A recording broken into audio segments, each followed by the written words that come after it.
ఒక తండ్రి మరొకరిని చూచి నా కొడుకు అంటున్నాడంటే తండ్రి గొప్పవాడు, కుమారుడు కన్నవాడనే కదా అర్థం అవ్వాలి.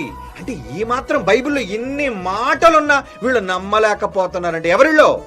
తండ్రిని కొడుకుని అంగీకరించని యేసుక్రీస్తుకు విరోధులు వీళ్ళకి. యేసు తప్ప ఇంకెవ్వరూ కనబడరు, యేసు మాత్రమే.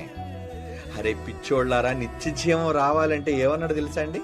యోహాను సువార్త 17వ అధ్యాయం 3వ వచనం, అద్వితీయ సత్యదేవుడవైన నిన్ను మై లార్డ్ నీవు పంపావు, ఒకరు నువ్వు రాలేదు, నీవు పంపిన యేసుక్రీస్తుని ఎరుగుటయే నిత్య జీవం అన్నాడు. చూడండి, చాలా జాగ్రత్తగా వినాలి ఈ మాట. అంటే అద్వితీయ సత్యదేవుడు అయిన మిమ్మల్ని తెలుసుకోవాలి, మీరు పంపగా యేసు ప్రభు వారు కొడుగ్గా వచ్చారు, ఆయన మిమ్మల్ని తండ్రిగా చెప్పాడని ఈ తండ్రి కుమారుల గురించి తెలుసుకోవటమే నిత్య జీవం అన్నాడు. చూడండి అక్కడ ఎలాగ మీకు రక్షణ కలుగుతుంది అంటే, నోటితో యేసుక్రీస్తు వారిని ప్రభువుగా అంగీకరించి మృతుల్లో నుండి దేవుడు యేసుక్రీస్తు వారిని లేపాడని నీ హృదయం అందు విశ్వాసం ఉంచాలి.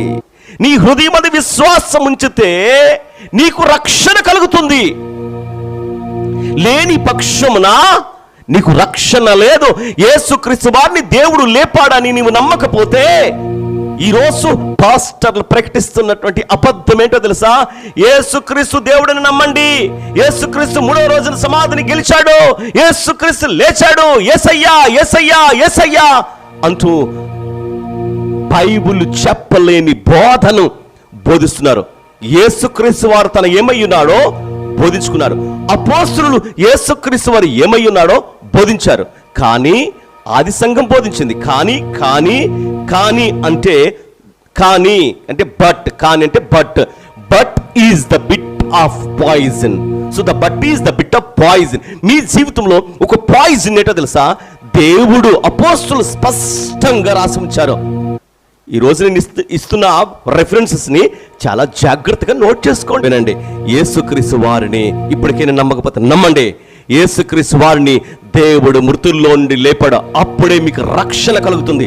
రోమపత్రిక మరొకసారి చెప్తాను, రోమపత్రిక 10వ అధ్యాయము 9-10 వచనం చదువుకోండి. యేసుక్రీస్తు వారు మరణము నుండి మృత్యువును జయించడానికి గల కారణము బ్యాక్గ్రౌండ్, ఫ్రంట్ గ్రౌండ్ దేవుడే యేసుక్రీస్తుకి బ్యాక్గ్రౌండ్, దేవుడే యేసుక్రీస్తుకి ఫ్రంట్ గ్రౌండ్.